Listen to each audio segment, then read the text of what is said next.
Well, good evening, everyone. Welcome to the Ronald Reagan Presidential Library.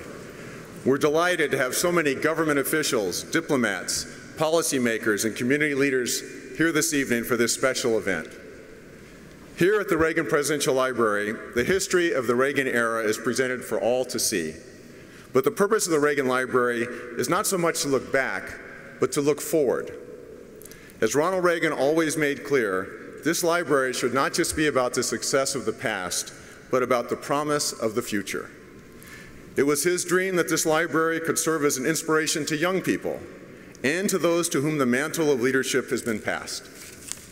He hoped that they might learn from and build upon the successes of his administration, and that they might share his timeless vision of hope and optimism and his belief that our best days lie ahead of us. President Reagan's legacy is one of civility and respect. While yes, he held deep core beliefs, he fought hard and he played to win.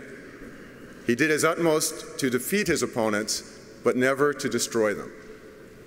He knew that when people of goodwill worked together and found common ground, there could be multiple winners. Building strong, fair, and free trade relationships was an important part of that. In 1988, as the free trade agreement between Canada and the U.S. was going into effect, President Reagan said, quote, "It's difficult to imagine any better friends than our neighbors, the Canadians. Our two peoples have lived side by side in peace and with a spirit of goodwill for the better part of 2 centuries. Well, today it is our honor to welcome the current leader of this great and good neighbor, friend, and ally. Justin Trudeau was born during the prime ministership of his father, Pierre Trudeau. After college, he taught school, campaigned for numerous causes, and even had a brief stint as a television actor. President Reagan would be proud of you. Once he entered political life by winning a seat in Parliament at the age of 37, he rocketed to the top. Election as his party's leader came 5 years later, and Prime Minister just 2 years after that. In the short time that he has been in office, Prime Minister Trudeau has earned a solid reputation as an advocate of global cooperation, free trade, and the rule of law. It is so appropriate that during this important visit to the United States, he would speak at the library dedicated to Ronald Reagan. Like President Reagan, the Prime Minister understands that Canada and the United States share a special relationship, a relationship built on common interests, goals, and values, on a history of fighting arm in arm more than once to preserve democracy, and after the fighting finished, working together for a more prosperous and powerful world, peaceful world, including a world in which trade is open, free, and fair. The trade agreement that President Reagan and Prime Minister Mulroney negotiated 3 decades ago was a good example of realizing this shared aspiration. The North America Free Trade Agreement, NAFTA, followed shortly after. In talking about the benefits of free trade, President Reagan said, quote, "A developing closeness between the United States, Canada, and Mexico would serve notice on friends and foe alike that we were prepared for a long haul, looking outward again and confident of our future, providing a legacy for the children of each of our countries." Of course, however visionary, no trade agreement written a quarter century ago can be perfect in 2018. In fact, NAFTA doesn't even address issues of the digital economy. So there is much to update and expand upon, and Prime Minister Trudeau is playing a leading role in bringing that agreement firmly into the 21st century. At a time when the North American economy has seen so many changes, Prime Minister Trudeau's government is working closely with American and Mexican counterparts to update our relationships to meet the times. And like both President Reagan and Prime Minister Mulroney before him, he is thoughtful in approaching these negotiations with ideas on how all 3 governments can hope to achieve a better future for our common continent. Ladies and gentlemen, please welcome the Prime Minister of Canada, the Right Honourable Justin Trudeau.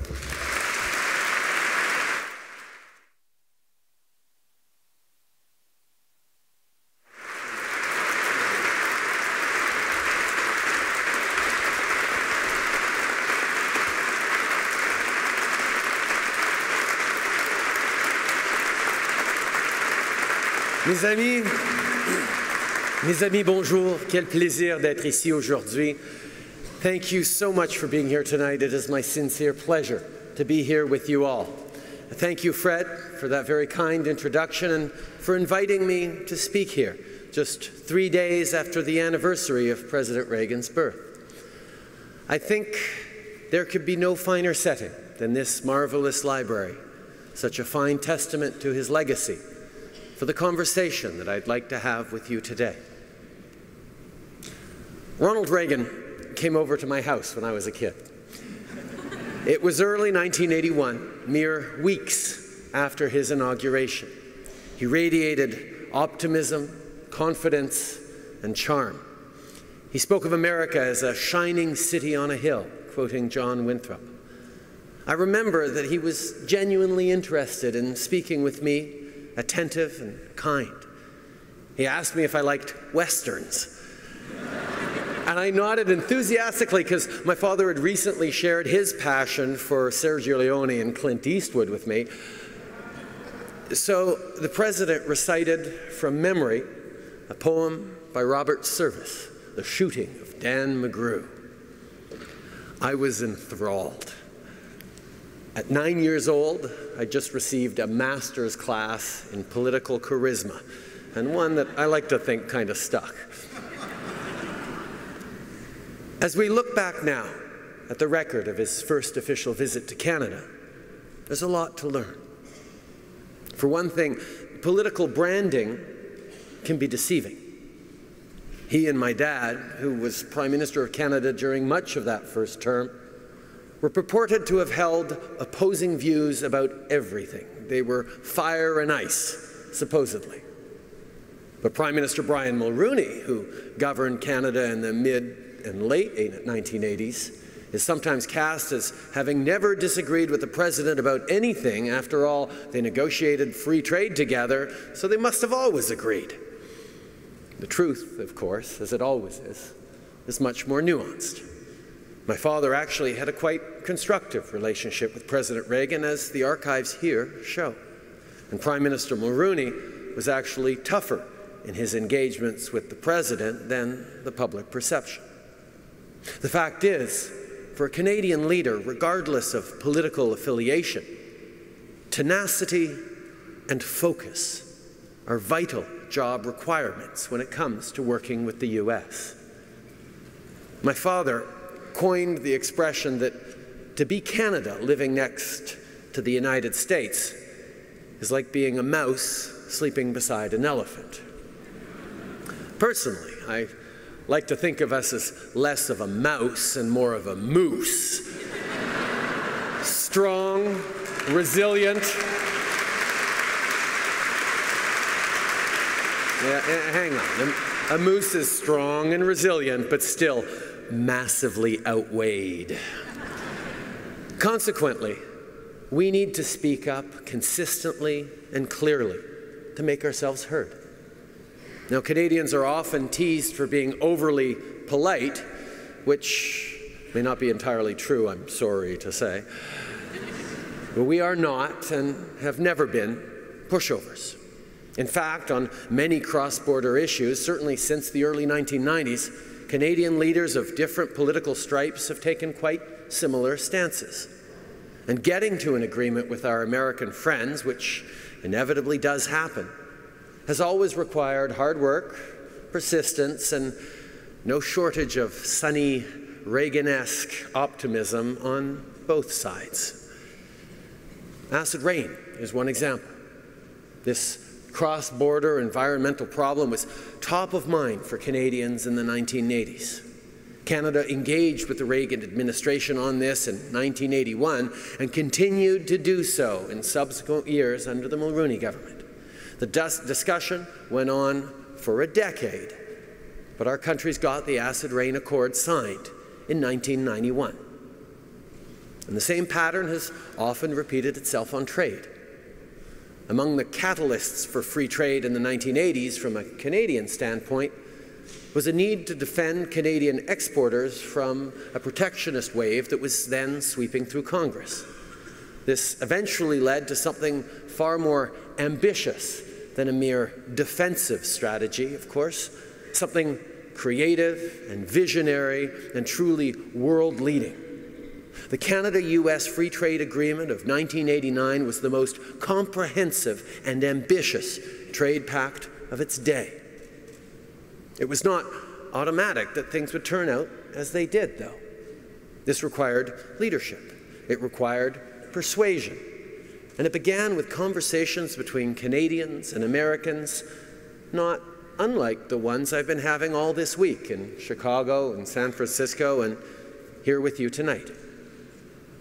And Canada's message heading into the original creation of our FTA and then of NAFTA a quarter century ago was the same as our message today. America has no better friend, ally, or partner than Canada. We have the longest, most peaceful, and mutually beneficial relationship of any two countries in the history of the world. Simply put, if trade between Canada and the U.S. is a bad idea, then there are no good ideas. Si le commerce entre le Canada et les États-Unis est une mauvaise idée, mais il n'y en a pas de bonnes idées. Today in Canada, there is wide agreement that the North American Free Trade Agreement, while certainly in need of an update, has been good for middle-class folks in both our countries. And after multiple rounds of NAFTA negotiations, the 6th concluded last week in Montreal and the 7th is scheduled for the end of this month in Mexico City, here's what we know. This accord should and can be modernized and updated. With effort, hard work, and a willingness to compromise on all sides, this is eminently achievable. Our negotiators have already closed 3 chapters on competition, small and medium-sized enterprises, and anti-corruption. They're within range of closing several more bread-and-butter chapters at their very next meeting. And they've become talking, thanks to some creative ideas advanced by Canada's negotiators, who are doing an extraordinary job, I have to say, about some of the toughest issues that have faced us in these talks, with respect to rules of origin for the auto sector, investor-state dispute settlement, and a regular 5-year review of the agreement. My friends, we've made progress, and it's vitally important that we build on that progress. I fundamentally believe it is in America's interest, not just Canada's, that we do so. Of course, I've seen the response that statement can draw. Of course, NAFTA has been good for Canada. Canada is winning in NAFTA and America is losing, and that's why you Canadians like it. Trade is not a hockey game.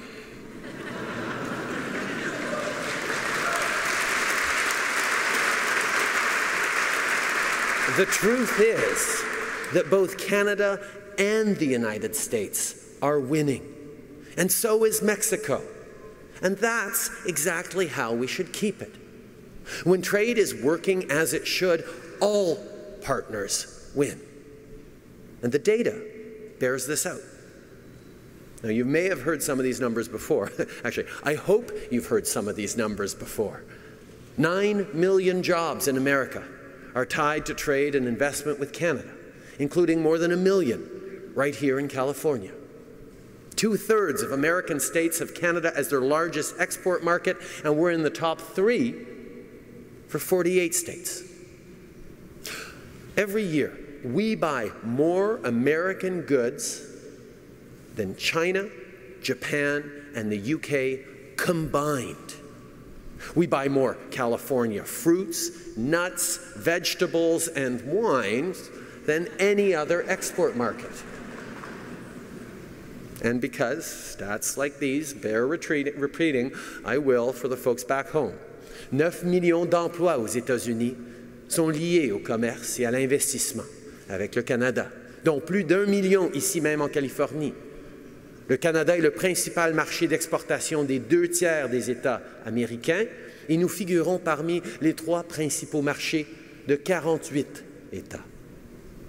You've got leading California companies like Mattel, Warner Brothers, and AECOM, with deep connections to Canada, both as market and through their supply chains.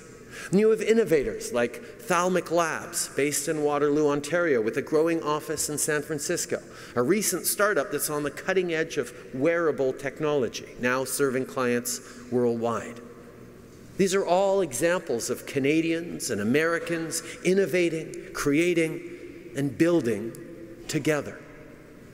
Moreover, the sum of our trade, including both goods and services, is essentially balanced. In fact, in 2016, the U.S. enjoyed a trade surplus with Canada of close to $8 billion U.S. In manufactured goods, your surplus was nearly $36 billion. And those are American numbers, by the way, from the U.S. Bureau of Economic Analysis and the Department of Commerce. Where, I'll admit, we do have a significant surplus with you is in energy trade, about $37 billion U.S. in 2016. Canada provides more than 40% of America's imported crude. We supply you with more electricity and uranium than any other country, too. But those energy imports from a trusted partner, an ally, and friend support U.S. energy security. They're also, to be clear, in Canada's interest, because our exporters gain from access to the American market just as U.S. manufacturers and farmers gain from access to ours. And, of course, when you're more secure, so are we. Once again, this is and will continue to be win-win. In fact, since NAFTA went into effect in 1994, the U.S. economy has added 33 million net new jobs. And that's not a Canadian number, that's also according to the U.S. Bureau of Labor Statistics. And to put it into perspective, 33 million is a lot because Canada's got a population of only 36 million. NAFTA, while not perfect, has been a good agreement for the United States, broadly speaking, just as it has been good for Canada and Mexico, broadly speaking. That is not in doubt. What is also undeniable, however, is that trade, global trade, isn't working for everyone. Income inequality is growing worldwide, and this is an urgent problem. There's been much parsing of the origins of the reaction against globalization, essentially against global free trade, that swept around the world these past few years. But to me, the most compelling testimony is the stories I hear from ordinary Canadians who tell me they've yet to see the benefits of the modern economy the politicians are always talking about. I spend a few weeks each year on the road doing town halls. These are unfiltered conversations with anyone who shows up, and there are no prearranged questions. And a lot of people are doing well, but far too many are not. I mean, if I hear from a single mom who isn't getting the services she needs, I can't tell her not to worry because someone else is better off. She's the one with the problem. She's the one we need to help. It's fine in the abstract to say that trade brings greater prosperity, and that's true. But each individual circumstance is different, and trade data, however positive, is not going to put your kids through college. So two things follow from this. The first is that the status quo, and I'm speaking here of NAFTA specifically, but also trade more broadly, is not good enough. We need to collectively do a much better job of ensuring the benefits of trade are shared more broadly to more people. And the second is that we must provide more help to folks whose livelihoods are disrupted by global economic shifts, including automation and technological change, so that they can reestablish themselves in new jobs with brighter futures. President Trump and I have often spoken of this.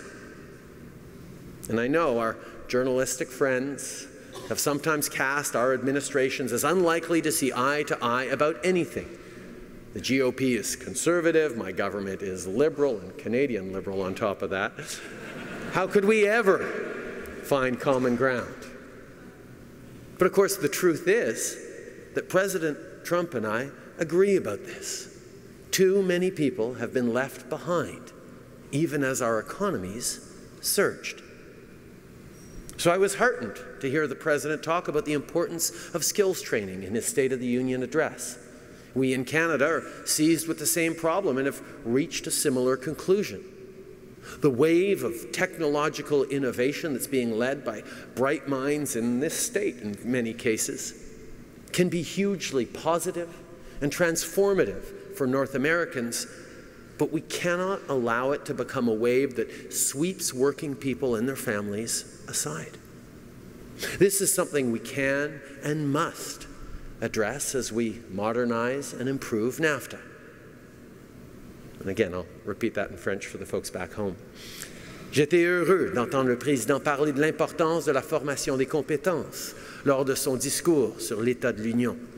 Au Canada, nous avons le même problème et nous sommes arrivés à une conclusion semblable.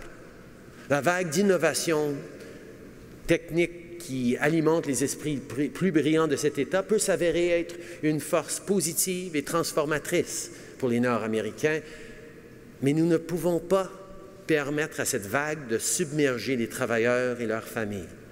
C'est quelque chose que nous pouvons et devons discuter dans le cadre de la modernisation et de l'amélioration de l'ALENA.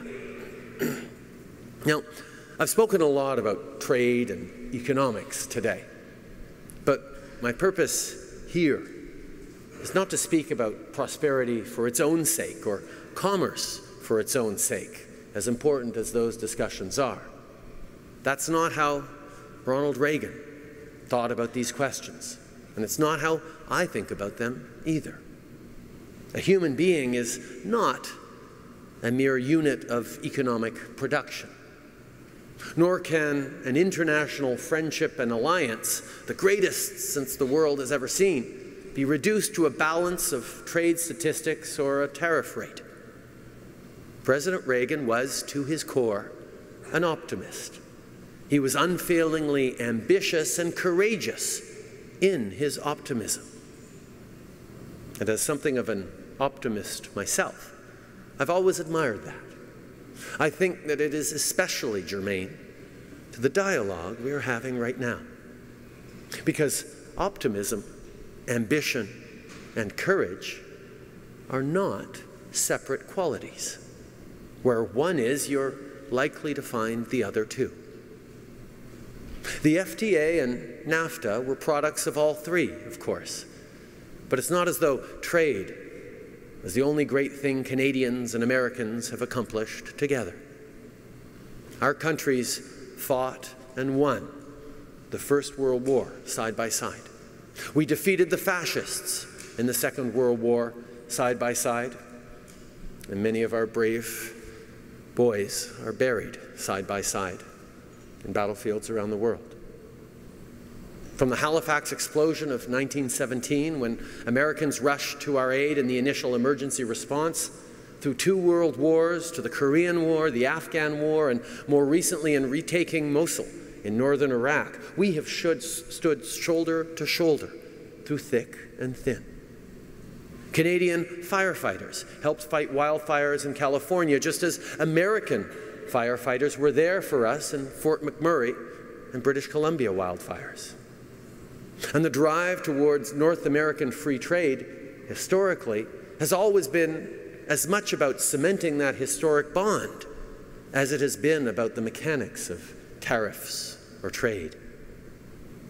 It first gathered momentum under President Truman, just after the Second World War, as Canadians and Americans led the way in building the rules-based international order that set the stage for 70 years of global prosperity and stability. In speaking to a joint session of our Parliament in 1947, Truman argued that trade would be a critical tool in helping the nations of the world rebuild after the devastation of war. But he went further than that. He drew a direct line between free and fair trade, prosperity, and peace.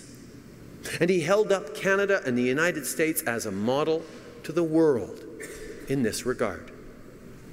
We seek a peaceful world, Truman said, a prosperous world, a free world, a world of good neighbors, living on terms of equality and mutual respect, as Canada and the United States have lived for generations. I know every American president since then has echoed this idea. But it was, of course, President Reagan, 40 years later, who picked up that torch and carried it further than any president had before him. It was also in Ottawa, in a speech to a joint session of Canada's Parliament, that Reagan most resoundingly explained why. The date was April 6, 1987. The occasion was to launch the final big push towards the first Canada-U.S. free trade agreement. I think many in this room may recall what he said. We look forward to the day when the free flow of trade from the southern reaches of Tierra del Fuego to the northern outposts of the Arctic Circle unites the people of the Western Hemisphere in a bond of mutually beneficial exchange. When all borders become what the U.S.-Canada border so long has been, a meeting place rather than a dividing line. A meeting place rather than a dividing line.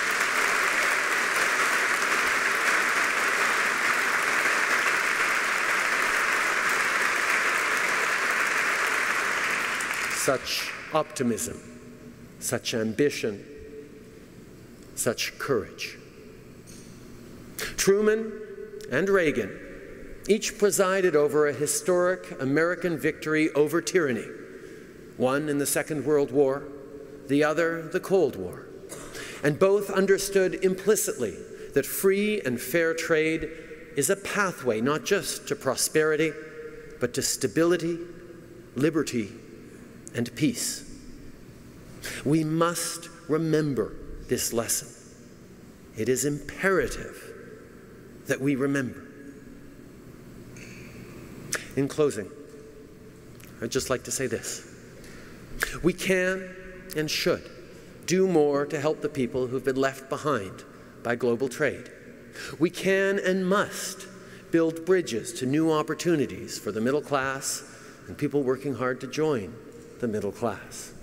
We can and must work tirelessly to find a pathway to prosperity for us all. This is among the greatest challenges of our time. But in furthering these aims, let us not step back from the progress our countries have made with extraordinary effort since the post-war years. Let's not raise fresh barriers between our peoples. That would harm the very folks who need our help most. The nexus point for this all is NAFTA. The generation of Canadian, American, and Mexican leaders who bequeathed to us the original treaty, in a very real sense, invented the idea of North America. Uninventing it would come at a cost beyond the economic. And I don't think anyone can now entirely predict or understand. Our task, surely, is to take what our parents' generation built and transform it into a trade agreement fit for the 21st century, and to approach this as President Reagan would have, with optimism, ambition, and courage. And I'd add, with tenacity and focus. We need those too. We in Canada, for our part, will devote every necessary effort for as long as it takes, in a spirit of fairness and mutual compromise, to achieve this goal. Plato held that the greatest form of love is friendship, because friendship is born of affection and respect without obligation. And the remarkable thing about national friendships is that they can outlast the span of a single human life. Our national friendship now extends back 200 years.